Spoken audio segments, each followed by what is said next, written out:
ہم نے نوح کو ان کی قوم کی طرف بھیجا تو انہوں نے ان سے کہا، اے میری برادری کے لوگو، اللہ کی عبادت کرو، اس کے سوا تمہارا کوئی معبود نہیں، مجھے تمہارے بارے میں بڑے دن کی عذاب کا بہت ہی ڈر ہے۔ تو جو ان کی قوم میں سردار تھے وہ کہنے لگے کہ ہم تمہیں کھلی گمراہی میں مبتلا دیکھتے ہیں۔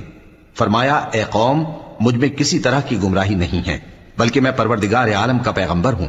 تمہیں اپنے پروردگار کے پیغام پہنچاتا ہوں اور تمہاری خیر خواہی کرتا ہوں، اور مجھ کو اللہ کی طرف سے ایسی باتیں معلوم ہیں جن سے تم بے خبر ہو۔ کیا تم کو اس بات سے تعجب ہوا ہے کہ تم میں سے ایک شخص کے ذریعے تمہارے پروردگار کی طرف سے تمہارے پاس نصیحت آئی تاکہ وہ تم کو ڈرائے اور تاکہ تم پرہیزگار بنو اور تاکہ تم پر رحم کیا جائے؟ مگر ان لوگوں نے ان کی تکذیب کی تو ہم نے نوح کو اور جو ان کے ساتھ کشتی میں سوار تھے ان کو تو بچا لیا، اور جن لوگوں نے ہماری آیتوں کو جھٹلایا تھا انہیں غرق کر دیا۔ کچھ شک نہیں کہ وہ عقل کے اندھے لوگ تھے۔ اور اسی طرح قوم عاد کی طرف ان کے